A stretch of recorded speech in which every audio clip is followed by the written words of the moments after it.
Matthew Owen felly ddechrau pethau i'r ymwelwyr. Y Derwyddon di curo Barri ddwywaith y tymor dwytha. Ond y Barri di dechrau'r tymor dipyn gwell na tîm Hugh Griffiths. Croesiad gan Jordan Evans! O, mae Arek Piskorski di gwasgu'r bel na i gefn y rhwyd. A wedi dim ond 12 eiliad ar Barc Jenner. Mae'r Derwyddon ar y blaen am ddechrau'r ymwelwyr. Lewis ar gic hir, Nathan Pete yn awdurdodol. Ond nid felly Curtis Watkins. O, sodliad clyfar gan Dean Rittenberg. Piskorski, y bel yn rhydd yn y cwrt. Ond yr ergyd gan Piskorski, fymryn heibio'r postyn. Sgiliau hyfryd gan Rittenberg. Ar gŵr o wlad Pwyl bron a sgorau ail o'r Prynhawn. Sydd yn Hales ar tafliad, Owen yn adennill y meddiant.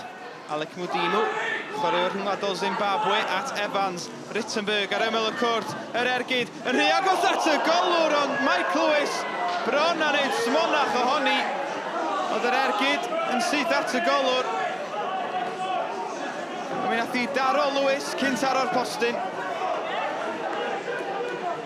Piskorski yn gadarn yn gryf yn y dacl.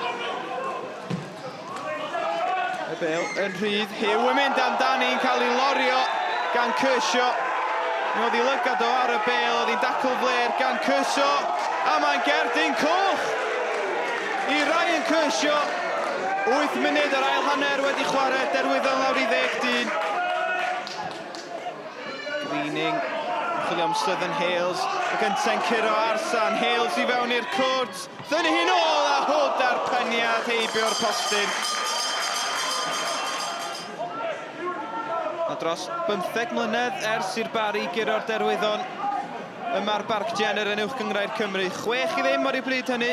Adebayo ac Unfenwa yn sgorio i'r tîm cartre. A Momo Torre bron a gwneud yr un fath heddiw. Am ergyd gan y gŵr arfenthyg o gas newydd. Chris Yw, y gic gornel yn cael ei dal yn y gwynt yn uchel. Mae'n syrthio'n garedig i Clayton Green, ond yn ten wastraffus. Patton, digon o ddole gan Hugh allan ar y chwith. Jordan Cottrell, at draed Torre, nôl at Cottrell, yr un, dau yr ergyd! I'r gornel bella, Jordan Cottrell, y capten. Chydig dros chwarter awr o weddill, Cottrell di fod allan gyda ganaf. Ac am ffordd i ddychwelyd i'r tîm. Patton at Fry. Dyma Torre, Torre cyflem ergyd ar bediad gwych arall gan Michael Jones i rwystro Torre.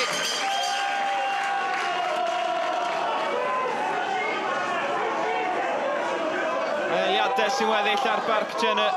Ar glaw yn pistillio yma. Cottrell wedi gweld yr hediad gan Torre. Dydy o ddim yn cam sefyll. Torre, os na gyfle hwyr i gipio'r triffwynt, oes! Mamadou Torre! Wedi 92 o funudau. A mae record berffaith y Barri ar Barc Jenner yn parhau. Hugh Griffiths yn honni fod Torre'n cam sefyll. Mae'n anodd dyd yr onnol yma. Mae ganddo fo ddigon i wneud ar bel i dor rhwyd. I think that for 45 seconds we were awful, and apart from that I'd argue that that's probably one of our best performances in the Welsh Premier League. I think we were ball dominant against a really good side, a really well organised side. I think that we've created quite a few chances, and just really happy with my players' mentality really. You go 1-0 down after 45 seconds, you find out a lot about players in that 1 minute afterwards. I thought our mentality today was superb. Na, ti'n bod ni wedi chwarae dda, ni sgorio gol yn fuan, ac ti eistedd fewn a ti ymosod yn nhw. Ac yn ei gael ddau cyfle da hanner cyntaf i cymryd mwy o lead yn hwnna. Ond ti'n ail hanner ar ôl y boi Kershaw gael ei sent off. Mae'r gêm di newid, ac ti'n bod Barri ar dop wedyn y gol ola. Rhaid ni gweld os mae'n iawn neu beidio. Nhw heb di colli yma eto, maen nhw dal heb di, ond gen i weld, mae'n y ddau penderfynu ar anferth, a rhaid ni edrych yn nhw. Ni'n anghywir tro diwetha, ond fi'n gweithio siŵr tro yma. Not a bad first touch on your first game back. I mean, you've put the side level and gone on to get a great win. How are you feeling to be back in the mix? It's been a lot, well, 6 weeks out now, so watching the boys every week, sometimes travelling. Obviously, games that are too far away, it's pointless me really going, but the boys been doing really well. We dug in, especially today, going down early doors. Can always be had. But like I said, we stuck in, patience, moved the ball. I think we was in control most of the game. And obviously to come on, make an impact, score, it's obviously what you want. And an assist as well, but it's not too bad. I'll take it. You've continued your fantastic, well, perfect home form, really, and you're at lofty heights in the table now as well. You must be pinching yourself in a way for where you've come in 18 months' time with this club. Yeah, you know, listen, the boys are doing well at the moment. We're all, you know, acutely aware, never get too high when you win, never get too low when you lose. But yeah, home form, you know, like any club in the Welsh Premier League, home form is important. And, you know, we've beaten some really good sides here now in Druids, Connors Quay and Bala, and hopefully that'll continue.